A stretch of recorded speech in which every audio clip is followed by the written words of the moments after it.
Hi, my name is Aaron and welcome to Firebird Enterprises, more specifically my group Leasing for Yourself on Facebook. Find it, love it, like it, and then pass it on to your friends. So today we're talking about, let's say, Leasing 101, leasing skills. What do you need to do to pull your prospect in, question your prospect, and close your prospect to where you are actually creating more converted leads, which is more actual leases and successful move-ins.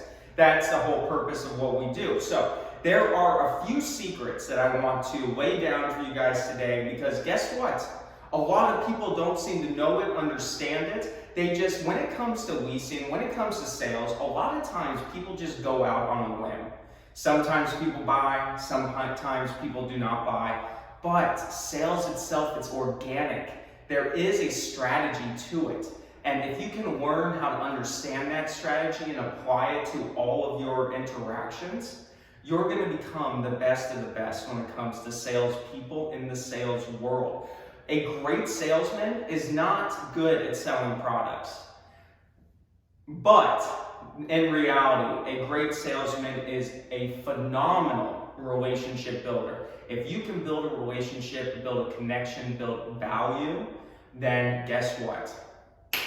You have that product sold. And even if you don't have that product sold for whatever unforeseen reason, that person just had one of the best experiences they've ever had with a leasing agent, with any type of sales professional, to where they're either going to come back to you when they are ready to purchase, or our favorite thing, referrals. They're going to start sending people to you, John, you, Sarah. You're just going to start getting referrals from this individual. So that is what we're discussing today. So first things first, the renter, the prospect themselves, whether they're virtual, they call you over the phone, or they come into the office, they do not care how much knowledge, how much information you have about your property. They do not care until they know how much that you care. So a big aspect when you have a prospect that comes in is listening to them. Stop probing your prospect. Stop asking them a million questions. So yes, when it comes to asking questions, I understand there is a set of pre-qualification questions that we must ask, but it has to go at the pace of the prospect. Do not ask those million questions, because they're going to be so off. They're going to be so off. What is it? They're going to be so off, like they're tilt. You know, they're going to be unbalanced, that they're not thinking things through. They're not processing everything, and you don't want that. You want them to process and understand everything. So show them how much you care, and then stop probing. Now, you do have your preset of vetting questions, like if you're trying to find out if they have evictions, do they meet income criteria, those types of questions, but it's at their own pace. So the first thing that I would do when someone comes in is, what can I do for you today? What are you looking for?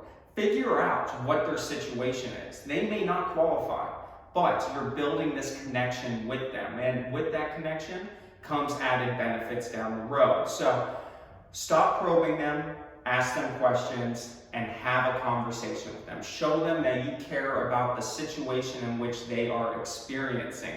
Next, you are going to, well, actually, before I get to number 3, so I did 1 and 2 right there.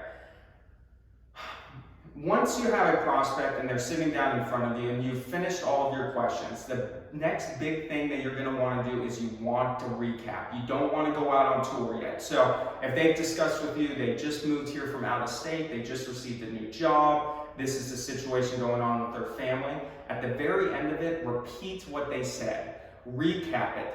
The reason that you're doing this is you're verifying that they understand what they said and you understand what they said.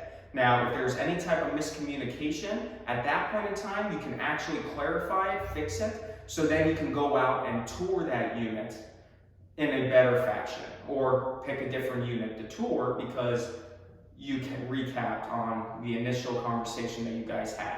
The next thing is challenging your prospects. Absolutely challenge them without a doubt. Let's say you're taking someone on a tour of this beautiful 2-bedroom, 2-bath.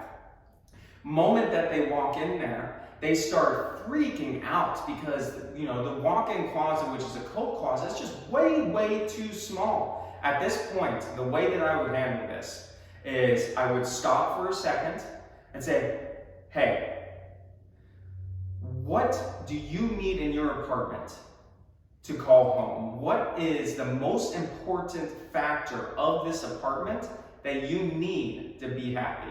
At this point in time, they stop focusing on the cabinet itself and I want a giant living room with high ceilings and, you know, full-size appliances with a massive wraparound kitchen, you know, whatever the situation.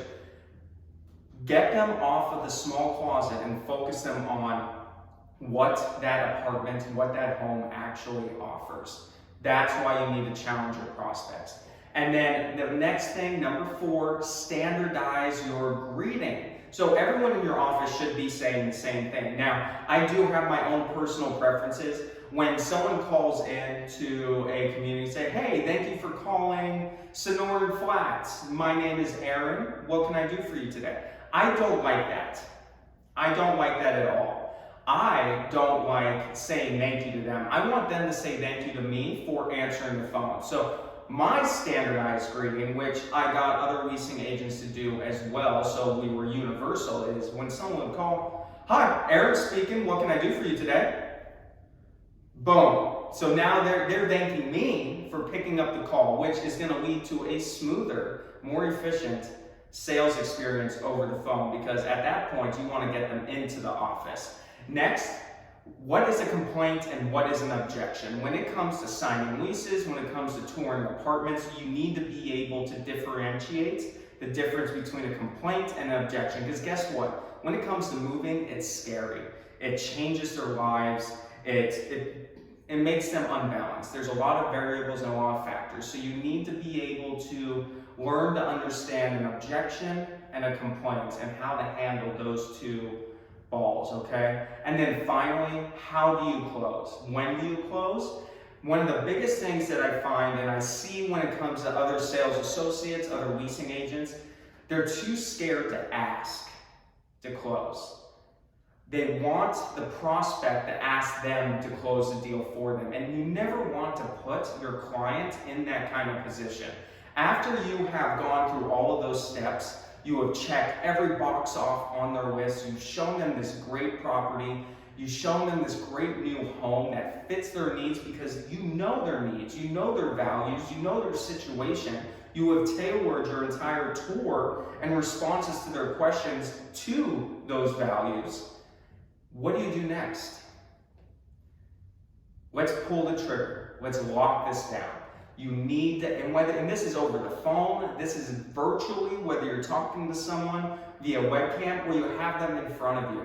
Get them to lock down that apartment now. The last thing you want to do, and I hate when people do this. Here, take the application home with you, or here is my website, you can apply here online. Do you know what's going to happen with that individual? As they leave your apartment community, they are going to drive home and they're going to pass 4 other communities. Who says they're not going to stop at one of those other communities because one has a really cool water feature that you didn't have? Get them to submit the application in office the moment you close. Reason being, at that point, they have now invested in you and they have invested into the property. So now when they drive home, they already have an application in the system, and now they're just waiting for you to give them a call. Okay, you guys, thank you for taking a few seconds to join me on this. Of course, if you have any questions, my name is Aaron, aka the Property Guy. Give me a call, shoot me a message, send me a PM, hit like, hit subscribe. Phone number, 602-607-0989. I look forward to hearing from you guys, and I hope you guys have a wonderful day.